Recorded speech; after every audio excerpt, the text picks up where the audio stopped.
Ici, c'est en fait un bain historique qui date du XVIe siècle. Nous sommes donc à Istanbul. Il y a eu 13 ans de rénovation avant qu'il revoie le jour, pendant laquelle ils ont notamment retrouvé des objets liés au bain, mais datant du 5e siècle. Donc il y a une empreinte historique et archéologique aussi très importante. Et cette exposition, en fait, m'a été commandée par une commissaire qui est franco-turque qui s'appelle Anam de Koster. Elle a tout de suite vu le lien qu'il y avait entre mon travail et le monde du bain, que moi, j'avais pas vraiment conscientisée, qui n'était pas encore très présente dans mon esprit, qui est pourtant aujourd'hui totalement évidente.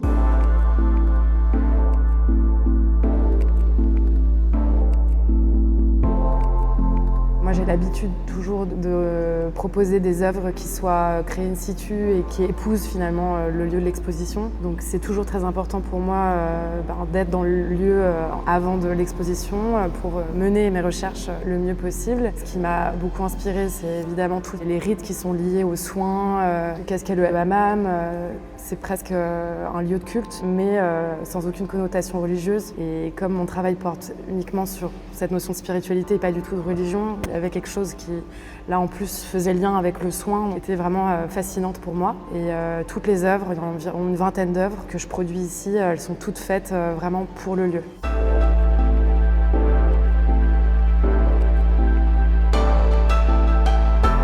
La cire, pour moi, c'est une matière qui se refond à l'infini, donc il y a vraiment cette idée d'âme qui passe d'un corps à un autre. Il y a aussi cette notion de peau. J'ai gardé les codes couleurs du corps humain, donc il y a toujours cet aspect charnel, mais ce qui m'intéresse, c'est vraiment l'idée de la peau dans sa dimension architecturale. Et la cire, évidemment, a introduit dans mon travail une forte notion de spiritualité, mais aussi d'universel. Moi, j'ai vu un lien tout de suite évident entre le pestamal, qui est ce linge de bain aussi qui vient nous habiller, mais qui vient aussi nous dénuder, qu'on dépose derrière soi, qui est parfois mouillé, parce que la cire, je la travaille un peu comme des drapés. Donc en fait, au départ, c'est une flaque de cire liquide, un peu comme une flaque d'eau. J'attends environ 1 minute qu'elle se refroidisse et quand elle est encore chaude et malléable, je viens la sculpter en direct sur des structures qui font souvent écho à l'architecture.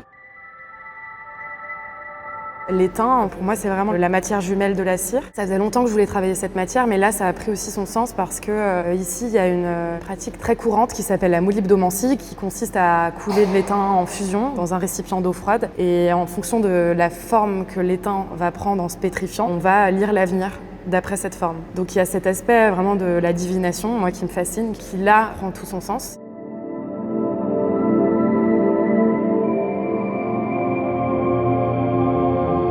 Il y a aussi toute une série de dessins que je présente qui s'appellent les hydromancies, qui signifie l'art de la divination par l'eau. Je dépose le papier au sol. C'est un papier qui absorbe très fortement l'eau. Je viens déposer des poudres de graphite, des pigments, mais aussi du bois brûlé. Et ensuite, je viens asperger le papier d'eau. C'est un peu comme un baptême. Au moment où l'eau arrive sur le papier, elle enregistre immédiatement une image en repoussant en fait les pigments. Cet aspect vraiment d'asperger d'eau, de lavement en fait, me paraissait très évident finalement avec tout le rituel du hammam. C'est pourquoi on a décidé de présenter certains grands formats de cette série dans l'exposition.